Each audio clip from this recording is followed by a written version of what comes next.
Madame, monsieur, bonjour et merci d'être avec nous. Nous sommes avec vous jusqu'à 14h. On va recevoir dans un instant le vice-président du conseil départemental de la Guadeloupe, aussi maire de la commune de Sainte-Rose qui est en redressement. Les choses vont mieux, il va nous dire ça. Je vais parler de Adrien Baron. Bonjour. Bonjour, M. Zaldonis. Bonjour à la Guadeloupe. On va aussi recevoir Frédéric Caracas, c'est l'un des artistes qui sera à Terre de Blues dans les semaines qui viennent. Valérie Harissik, assistante sociale et conseillère technique avec elle, et Gladys Top, on va parler du harcèlement à l'école. C'est une vraie problématique. On va recevoir aussi Manixia Antiteka, chroniqueuse du ZCL News, une voix, une histoire, des images. Et on va terminer avec, vers 13h30 avec Marilène Ferdi, directrice opérationnelle du campus Luminance. L'actualité, c'est la fin de la grève d'essence, c'est dans les entreprises qui vendent l'essence, les stations. Est-ce qu'ils vont trouver un accord? Semble-t-il, on commence à discuter des NAO. On va en parler avec le reportage de Michel Héraclide. L'ouverture du Festival du patrimoine à Basse-Terre, c'est Gérard Loiseau qui s'est collé, puisqu'il fallait bien que ça commence. Ça a commencé, Basse-Terre, c'est son premier festival. Et puis bonjour les îles de Guadeloupe, CTIG aussi est depuis hier installé dans les locaux d'un supermarché de Bimao. Tout ça, c'est bonjour les îles de Guadeloupe, comme on appelle le BLIC, voilà, un peu ce qui fait l'actualité. Et on fera un petit topo sur les choses sont toujours, il n'y a jamais de hasard dans la vie. Le petit topo aujourd'hui, c'est sur UVA.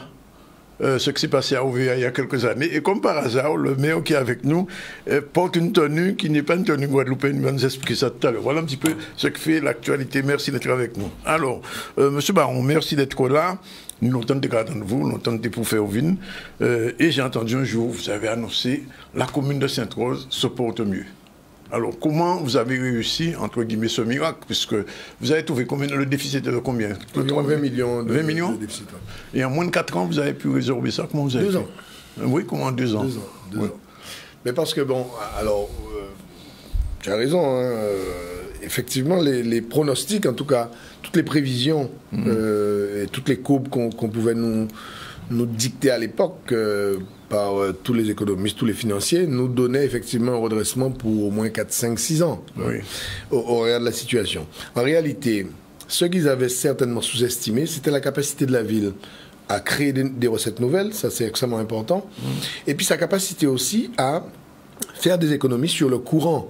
Parce que bon, tout le monde pensait que le train de vie de la ville, au regard des investissements quasi inexistants, oui, était au plus bas. En réalité, non. On a pu, de manière très drastique, faire des économies sur le fonctionnement. Là, on programmait la plupart du temps 8 millions en dépenses, on en dépensait 2 ou 1, voyez-vous. Là où on programmait 4, on en dépensait 1. Bref, il y a eu vraiment une belle économie de fait sur le fonctionnement. Sur le personnel, oui, on a gelé. On n'a pas trop recruté. On n'a pratiquement pas recruté. On était obligé, aux grandes dames de mes amis qui me suivent en politique depuis des années, on était obligé on ne recrutait que lorsqu'on n'avait pas le choix. Ça veut dire que lorsqu'il y avait un départ en retraite et où le poste était indispensable, alors effectivement on prenait une personne, mais sinon on est resté complètement fermé sur la porte. D'ailleurs, je suis la seule mairie de Guadeloupe où lorsque vous rentrez, dans toute la mairie, vous avez des panneaux, le maire informe qu'il n'y a pas de recrutement. Donc, ouais, c'est marqué partout. D'ailleurs, les gens sont choqués quand ils voient ça. Je leur dis, mais c'est pas la peine que je vous dise des mensonges. Oui. Il n'y a rien de plus désagréable pour un citoyen qu'on lui dise oui et qu'on ne fasse rien. Oui. Vous lui dites non, il sera fâché sur le moment. Mais demain, il dira au moins il m'a dit la vérité. Lorsque vous lui dites oui, il attend, il patiente. À la limite, il certaine même qui a arrêté faire ça, il aura fait. Vous ne pouvez pas attendre vous bailler un butin, pas bailler, puisque vous savez que vous payez bailler. Autant que vous dites, ce n'est pas possible. Et nous faisons ça aussi, donc au niveau du personnel, nous geler, nous diminuer bien évidemment la masse salariale drastiquement, puisqu'elle nous a arrêté au moins 50 de contrats au début. Et puis, là où nous faisons un vrai exploit, c'est si les recettes, c'est si les nouvelles recettes que nous avons mises en place sur la régularisation foncière à Sainte-Rose, qui est un vieux problème qui date de 40 ans. Vous imaginez 40 ans que des personnes occupent des terrains qui n'ont pas de titre de propriété.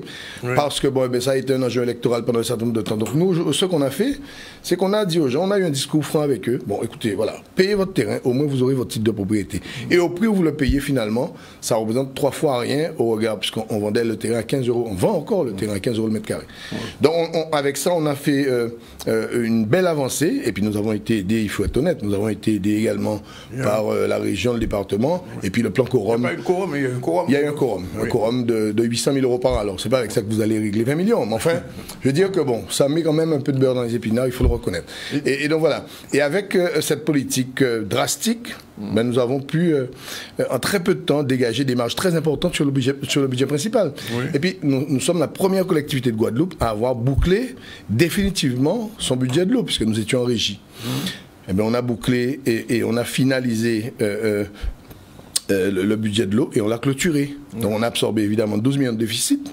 On n'avait pas le choix.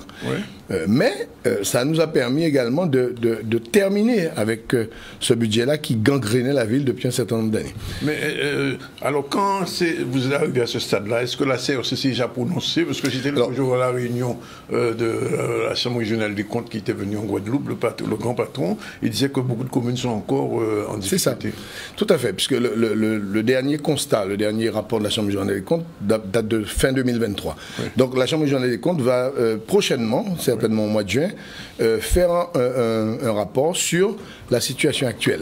Donc nous sommes en train de tenter d'accélérer la procédure pour permettre que ce rapport sorte le plus rapidement possible, puisque plus vite le rapport sortira, plus vite nous sortirons de la CRC, plus vite nous aurons des marges de manœuvre supplémentaires. Donc, mais il n'y a pas d'inquiétude sur le principe. Alors, la CRC peut toujours faire des observations, mais nous avons un compte administratif qui est excédentaire de 6 millions. Ces observations ne peuvent pas excéder 500, 1 million à la limite, voilà. Il n'y a pas de sujet d'inquiétude. Les impôts ne vont pas augmenter dans la commune? Alors, c'est un engagement que j'ai pris depuis tantôt. D'abord, nous n'avons pas augmenté depuis 2022, parce que je suis maire depuis le 15 janvier 2022, mais nous avons aussi pris un engagement de ne pas augmenter les impôts jusqu'à 2026. Après, je ne sais pas si je serai là, mais en tout cas, au moins jusqu'à 2026, il y a un engagement ferme que j'ai pris auprès de la population, c'est de ne pas augmenter la pression fiscale et de tenter, avec une bonne compréhension de la population, d'élargir l'assiette fiscale, ce que nous avons fait très largement. Parce que ça aussi, il faut le citer, il faut le noter. On a eu un avantage fiscal conséquent, puisque chaque fois que vous régularisez une situation foncière, vous élargissez l'assiette fiscale. Donc c'est un schéma gagnant-gagnant. Alors c'est vrai que vous payez des impôts, mais au moins vous avez votre titre de propriété. Ça veut dire que vous êtes en train de préparer déjà votre prochaine élection, en fait. Ben, c'est ce que je fais, c'est la politique. Donc bon, évidemment, je ne prépare pas mon élection, mais je remplis les conditions pour que la population soit satisfaite du travail, parce que c'est un mandat qu'ils m'ont confié. Et en plus, c'est pas eux, c'est les conseillers municipaux qui me l'ont confié. Donc il y a des gens qui me rappellent souvent, mais tu n'as pas été élu par le peuple. J'ai dit, ben, d'accord, il n'y a pas de souci. Mais je travaille pour que le peuple soit satisfait de mon travail. Alors il y a un vieux problème qui ne date pas de vous, qui date de très longtemps, c'est sur les terres de Daubin. Est-ce que ce problème, vous avez parlé tout à l'heure de terrain, est-ce que ce problème va être résolu un jour? J'ai rencontré avec les agriculteurs de Daubin hier, le préfet, sur le sujet encore une fois. Bon, moi comme je dis, je l'ai toujours dit, hein, je suis du côté des agriculteurs, ce sont mes amis, c'est des gens, ce sont mes amis, parfois mes parents. Je leur dis simplement que moi je préconise une négociation. Eux, ils ferment la porte à la négociation. Je comprends leurs arguments, puisque eux, ils parlent de falsification de documents qui justifient une propriété. Bon. Alors moi je leur dis, il y a deux solutions dans ce cas-là. C'est la solution juridique. À ce moment, on passe par les juges. Et on attend que les juges puissent confirmer. C'est ça. 26 jugements. Ou sinon, on va vers une solution amiable. À ce moment, moi, je peux m'organiser, m'arranger avec le Conseil général régional, l'État, bref, trouver le moyen d'acheter ces terres-là pour remettre ces terres-là à leur disposition. Et à ce moment-là, quand nous va parler en créole, voici nous répéter bras à propriétaire, puis vendre nous ces terres-là, tu vois. Mais si... à la guerre. Mais parce que la démarche aujourd'hui n'est pas constructive. Ils sont dans un affrontement et c'est... ils n'ont pas la guerre pour l'autre. Parce que chaque monde là, basé dans les positions ailleurs. Mais si nous voulons avancer, il faut que chacun fasse un pas. Et moi, je reste persuadé que si nous sommes dans une démarche beaucoup plus constructive sur ce problème-là, on peut trouver une solution. Et d'ailleurs, c'est ce qui a été avancé avec le préfet avant-hier. Les échanges m'ont paru sympathiques et je crois que même eux, ils ont apprécié la teneur des débats. L'idée, c'est, au lieu de partir encore sur des procès qui vont durer 5 ans, 10 ans, allons vers une solution amiable et peut-être qu'on va régler ce problème-là en une année. Hein. Alors, vous avez trouvé un club qui était, bon, déjà pas en situation brillante, l'USR. Qu'est-ce qui se passe pour l'USR aujourd'hui? Ben, il faut être honnête, l'USR est quasi mort. Bon, moi, je sais pas. Vous savez, moi, Votre premier adjoint, il a été président de l'USR. Oui, il a été président à la belle époque. Oui. Hein, bon, aujourd'hui, bon, moi, je suis quelqu'un de cash. Hein, je ne dis pas les choses pour faire plaisir aux gens. Aujourd'hui, l'USR est à l'agonie. Bon, pourquoi? Parce qu'aujourd'hui, nous sommes face à un club qui est très endetté, oui. Donc il n'a pas la possibilité qui n'a pas les coups de fruits. Si je leur donne une subvention, ça ne sert même pas à quelque chose. Oui. J'ai voté une subvention pour avant-hier, là. Oui. Mais ils ne sont même pas en capacité d'absorber cette subvention, puisqu'ils ont tellement de dettes. Oui. Ça va tomber soit pour la CGSS, soit pour bref. L'idée aujourd'hui, c'est de mettre fin à ce club-là. Carrément. Oui, il n'y a pas 100 000 solutions. De sport, quand même. Non, la loi autorise un certain nombre de choses. Oui. USR peut continuer à vivre différemment. Ça peut être USR plus, ça peut être USR foot, ça peut être tout ce que vous voulez. Oui. Mais en l'état aujourd'hui, le club, c'est une association aujourd'hui qui ne peut plus continuer à fonctionner. Ou sinon, il faut que nous puissions ensemble trouver 150 000 € pour éponger les dettes. Dans la ville de Saint-Roch, je ne suis pas sûr qu'elle soit en capacité, même si elle est en capacité de le faire, je ne suis pas sûr qu'elle soit d'accord et prête à mettre 150 000 € uniquement pour éponger le passif d'un club de foot, alors qu'il y a d'autres solutions envisagées juridiquement pour recréer une nouvelle formule. Et en gardant l'USR, il n'y a aucun souci. Et à ce moment-là, à partir sur un nouveau projet, moi je vais aider l'USR. Mais sur un principe qui est différent de celui qui a été distillé précédemment. En réalité, l'erreur qui a été faite dans la gestion précédente du SR, c'est effectivement, on reproche à Yakou d'avoir fait venir des Brésiliens, tout ça. Il voulait faire un club semi-professionnel. C'est ça. Sauf que lorsque vous faites ça, il faut penser à derrière. Il faut que la jeunesse, les jeunes, les U15, les U7, les U17, les U19, puissent être en capacité de progresser pour qu'au jour où ces gars-là partent, parce que vous ne pouvez pas les nourrir éternellement, ces mecs-là, que vous puissiez être capable de tenir debout. Et ça, ils ont travaillé que pour l'équipe senior et ils ont oublié toutes les catégories en bas. Donc voilà. Bon. Mais en soi, moi, je retiens quand même que Yakou, lorsqu'il était président du club, le club a été champion. On ne peut pas cracher dans la soupe totalement quand même. Hein. Donc ça a fait le bonheur des Saint-Rosiens. À l'époque, il y avait dans chaque tribune 2000 personnes qui étaient là. Donc est-ce qu'on peut oublier ça aussi? Alors, quand on a reçu Frédéric Arcas, qui sera bientôt à Terre de Blues. Bonjour Frédéric. Bonjour. Vous connaissez ou connaissez monsieur? Vieux frère, moi. De Timor. C'est un homme de grand talent. Oui, c'est ça, on ne peut pas dire. C'est un homme modeste, très modeste. Je ne suis pas sûr que Frédéric sache combien de disques il a trouvé de musique qu'il a arrangé et présenté. C'est ça qu'on pose une question à Frédéric. Combien de musique vous avez? Tu as tout dit, hein? Même pas ça. Vous, même pas ça? Oui, il y a eu beaucoup, et puis bon, je n'ai jamais comptabilisé tout ça parce que c'est un naturel pour moi de travailler en studio, et puis voilà quoi. Alors, finalement, Zouk All Star est de retour, c'est ça? Zouk All Star est de retour avec les pionniers, Jean-Luc Alger et toute la clique. Et on a répondu à l'appel parce qu'on a été sollicité pour le Terre de Blues. Bon, c'est pas nouveau pour moi parce que j'ai eu l'occasion de faire avec Patrick, avec Kassav, non? Kassav, avec Patrick Saint-Éloi seul, avec Winnie Théophile. Et si j'avais monté un groupe pour les 3 filles, c'était c'était pas le IN, c'était le lundi, avec Lauriane Zachary, Manuela Toussaint, autre comme ça, et Dacha. Donc j'ai eu pas mal d'occasions, même avec Michel Mado aussi, de participer à Terre de Blues. Voilà, et quel va être le répertoire là, ce dimanche? Alors c'est un répertoire de Zouk All Star, les premiers Zouk All Star, de tous les tubes de Zouk All Star. Tous les anciens tubes vont être... Oui, tous les anciens tubes vont être joués. Bon, on n'a pas assez... Ça reste quand même 1 heure de prestation, donc on ne pourra pas jouer tous les tubes, mais bon voilà, on va s'amuser sous scène. Et d'autant plus, on joue devant des pionniers aussi, Tabou Combo et Goulen Sagen, ce même jour. Il faut mettre ça haut. Nous qui mettre ça en juin, nous, voilà. Non, voilà. Ça, le public là connaît de votre façon, il y a attendre vous là. Je reviens vers le maire. Alors, 2 choses. Alors, vous êtes aussi président de la mission locale d'insertion. Vice-président. Vice-président. Oui, président. Président là, c'est Bardaï. Comment l'insertion, ça fonctionne bien? Je suis président de la commission insertion du conseil départemental. Oui, c'est ça, commission insertion. Ça fonctionne bien. Alors, l'insertion, je ne veux pas dire que ça fonctionne bien quand même. On a encore beaucoup de chemin à faire, notamment sur l'insertion par l'économique. Parce que bon, moi je différencie la prise en charge sociale qui concernent vraiment des personnes qui sont en difficulté sociale. Ça veut dire qui ont des problèmes de logement, qui ont des problèmes de mobilité, qui ont des problèmes de... Bref, qui parfois mangent mal, parce que ça existe aussi dans ce pays-là. Qui vivent avec moins de 600 euros par mois. Qui vivent bien au-dessus du seuil de pauvreté. Bon. Ces gens-là, qui est de 800 euros en France, hein, et aujourd'hui, on a des gens, comme tu dis, qui vivent avec 200 euros par mois. Bon. Et d'ailleurs, par ignorance. Parce que dans ce chiffre-là, ce nombre-là est en train d'augmenter. Bien sûr, mais par ignorance, parce que aujourd'hui, les dispositifs qui existent font que logiquement, je prends par exemple l'exemple des retraités, aucun retraité ne peut théoriquement toucher moins de 900 euros. Ça, c'est la loi française, il mettait, il n'y a pas moins. M. Macron, il met bien. Donc ça veut dire que ça va appliquer tout partout en France, c'est incident par ignorance et par manque de vigilance des services sociaux et des services d'État qui ont géré ça. Nous n'y on paquet de monde qui a touché, mais on paquet même, pas des 5000 personnes ou 3000 personnes, on paquet de retraités qui a dans cette situation-là. Et c'est pour ça que moi, je privilégié, au-delà de l'insertion qui revient cette insertion-là, mais ça, c'est un élément important. Toujours à dire ces personnes-là qui n'ont plus que 65 ans là, et parfois qui de 62 là, il n'y a pas de travail, à demander mise en place à dossier de retraite complémentaire aux autres. Peu importe, depuis qu'ils n'ont pas touché 900 euros, à demander. Puisqu'il y a des gens qui l'a pour faire ça. Bon, ça c'est un point. Sur l'insertion, je disais que je ne suis pas aujourd'hui satisfait de ce qui se passe parce qu'on a près de 40 000 bénéficiaires du RSA.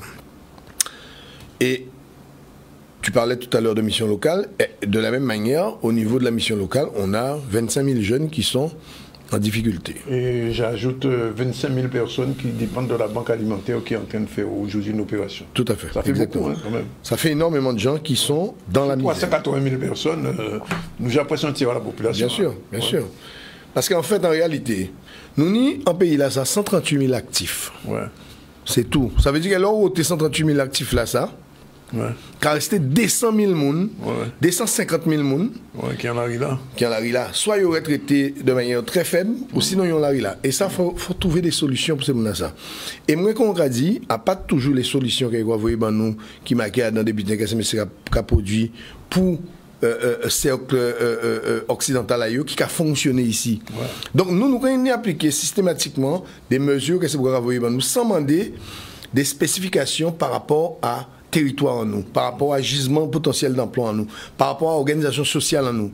Et moi, c'est sans ragoumé au niveau du conseil départemental pour que nous n'y innovation à dans le schéma que nous avons développé. Tu vois? Mais qu'est-ce qui empêche ça? Qu'est-ce qui empêche ça? Ça a empêché ça, ce système-là. Ce système-là organisé pour de toute façon, il fait meilleur dans le cadre. Ok? Il faut pas sortir d'un, il faut pas sortir d'un. Il faut sortir d'un, ou on doit cadre là, à partir du moment où on doit cadre là, ou pas encore. Donc, mais le problème, c'est que ça, c'est voilà nous, ça, hein, les politiques. De défendre des cadres spécifiques. Ça fait partie de la loi aussi, hein? Ok? Ça fait partie de la loi que nous défendons des cadres spécifiques. Aujourd'hui, là, si vous voulez, chaque fois nous appliquer des bitins qui ne sont pas organisés pour nous. Ok? Et si nous réussissons à mettre en place des cadres spécifiques, qu'il y ait, un rapport exemple très simple, en tout cas directrice là, ça dernièrement, il est quasiment ça que bon, le nombre de classes en France, c'est 19,8. Depuis à moins que 19,8, il y aura fait mon l'école. On dit, mais si on aura appliqué les ratios pour l'éducation nationale en Guadeloupe, mais appliqué pour tout butin. La France, c'est 5% de chômage. Mais il dit qu'on s'est arrivé vers le plein emploi. Pourquoi ça n'est pas applicable pour nous? Mais il y a des mesures que nous pouvons faire. Si nous voulons arriver à 5% de chômage en Guadeloupe, c'est possible. Il faut mettre des moyens massifs dans l'économie pour qu'on arrive à chiffrer ça. Et ça peut coûter tellement l'argent qu'il y aura. Comprenez, ça peut coûter la France. Hein. Ça peut coûter certainement moins cher que tout l'an en Ukraine et de ce côté à ça. Hein. Mais il n'y a pas de volonté de ce point de vue-là. D'accord? Parce que, bon, ben, certainement aussi, sont habités qui arrangent un certain nombre de monde. Donc, nous ni des mesures que nous avons fait au niveau à le conseil départemental. Le président Osbar prend une mesure très forte. C'est qu'il a décidé de mettre 10 millions supplémentaires dans l'accompagnement. La cohésion sociale. De la cohésion sociale. Son mesure, si vous voyez, est bien articulée, et ça c'est important, il faut ça bien articuler, il faut ça bien organiser, mais son butin qui peut faire payer là, on l'a bien. Hein, notamment en production d'emplois. Et ça, il faut nous organiser ça avec les associations, puisque vous savez, les associations sont un vrai problème. Hein. Les associations, je n'ai pas ni moyens pour y fonctionner. Absolument. Sauf qu'à une certaine époque, les associations, c'était 25 000 emplois. Aujourd'hui, là, c'est quoi? C'est peut-être 800, 900. Parce que nous avons une grande difficulté. Il y a un vrai problème de ce point de vue-là. Donc on avance, c'est vrai. on a diminué les chiffres, hein, puisqu'on a trouvé la situation, on était à 42 000 bénéficiaires du RSA, on a bien travaillé, nous d'être environ à 39 000 à peu près là. Mais il faut nous aller bien plus loin que ça. C'est possible? Oui, bien sûr, bien sûr. Ouais. Déjà avec des mesures financières engagées, comme celle que le président Osbar a prise là récemment. Il faut aller encore plus loin. Et puis surtout, une mutualisation des moyens. Il faut la région et le département avec des gourmets, ça pas possible. Est-ce que ça arrive un jour que vous entendez que marcher ensemble? Ça va certainement. Un accord de gouvernance, d'après moi. Oui, mais ça va fonctionner, à l'évidence. Bon, peut-être mal passé. C'est Charles qui a bloqué ou c'est l'Osbar? Qui m'a bloqué, mais il n'y a pas de problème dans ça. Il n'y a pas de problème à l'évidence. Et qu'on radio mal placé, moi dit ça, mais c'est la vérité. Donc, il faut que nous trouvions une solution par rapport à ça. Et si nous ne sommes pas capables de trouver une solution, il faut nous imaginer d'autres systèmes. C'est même bien là. Ça crame d'autres questions. Mais bon, qu'elle nous passe. Nous ne pas obligé de traiter ça là. Le congrès des élus, c'est ces jours-là, ça? Bien sûr. Alors, est-ce qu'elles ont décidé de régler le problème à la Guadeloupe? Et c'est pour ton solution, pas régler, c'est pour ton solution au problème à la Guadeloupe. Mais c'est voilà nous, hein, ça. Hein. En tout cas, au moins proposer des solutions pour la Guadeloupe. Ouais. Ok, puisque c'est indispensable que Jodla, que nous sortions dans cette situation-là, qui est un peu pas très claire là. Et puis, faut nous bien conscients que Jodla, pays là, ça y est, l'eau, monde qui a souffert, même monde qui a travaillé. Quoi, imaginez, avec le surcoût de la ville actuellement. Même un monde qui a tué 1200, 1400 euros au SMIC, ça pratiquement invivable. Hein? Ça pratiquement invivable. Là, on va voir, il faut qu'on soumette 3 commissions à don panier. Il y a jamais de 200 euros. Absolument. Donc, nous avons une situation de crise qu'il faut nous trouver. Il faut nous faire des propositions, on penser qu'au Congrès, chaque monde qui prend responsabilité, pour proposer un vrai schéma pour le pays là ça. Et l'avenir aussi qui m'aide. Ben, l'avenir c'est que nous évoluons dans le cadre de la gagnerie là. Nous ne pouvons pas continuer à travailler comme ça, c'est pas possible. Ok. Alors, commune nous avons médias, commune union médias, qui ça a fonctionné avec les médias sous Faya? Bon, ils ont trouvé président. Oui. Oui, la commune. J'y suis chargé de communication. Ah bon, pas personnel, on fait un métier pour la ville. Oui. Non, disons que Radio Sauvage, non, Radio était marché fort à l'époque. Hein. C'était qui était un très bon taux d'écoute, etc. Ça tombait en l'eau puisque pendant un moment, Radio la vient trouver en difficulté.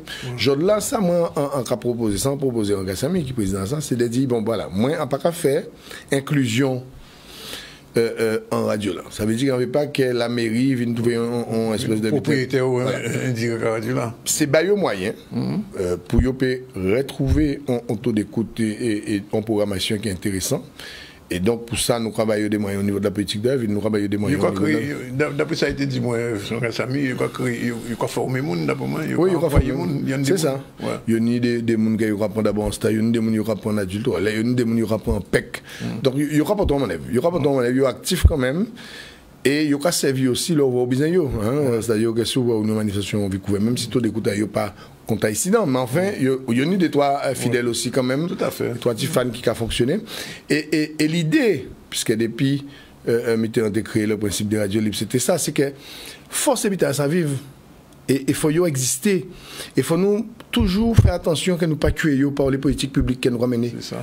C'est très important parce que c'est comme ça qu'on peut véhiculer un certain nombre d'informations, des idées, et c'est comme ça aussi que nous avons avancé. Alors tout à l'heure, nous continuons avec Frédéric. Où il y a Théo de Blues, non? On a ça. Encore penser, on pas rester tout le week-end là, mais encore penser. On a une occasion de voir Frédéric quand même. Ah ouais, mais Frédéric, c'est beaucoup moins parce qu'en zone à la Frédéric, ils savent ça. Ah, d'accord. À ce moment-là, Frédéric, depuis l'Antetibouk, parce que M. de Gravine jouait souvent Foubap et KB, puisqu'à l'époque, nous avons des boîtes dernières, c'était Foubap et KB. Et c'était à l'époque, il y avait Matou, il y avait Joël Daudé, au bout, au Foubap. Et à l'époque, à Delver, on connaît ça? C'était la bonne chose. C'était la fumée. Soutenir l'hôpital, ça leur répète ça dans le moment. On dernier bilan radio. Alors, est-ce que réellement Sainte-Rose, Kevin ou bien c'est la capitale du Nord-Bastion? C'est-à-dire, au niveau, tout ça, il faut, c'est-à-dire, le monde, ça ne doit pas besoin de monter ça. Parce qu'on est pas embouteillage qui peut jamais régler. Le président de la région a dit qu'il régler, mais ça peut. Mais l'embâti, la mairie, il a présenté le projet à un nouveau point. Alors, moi, en radio, en plus ambitieux que ça pour Commune Sainte-Rose. Commune Sainte-Rose, c'est une des communes qui a le plus gros potentiel à tous les niveaux en Guadeloupe. Y compris la biodiversité. Bien sûr.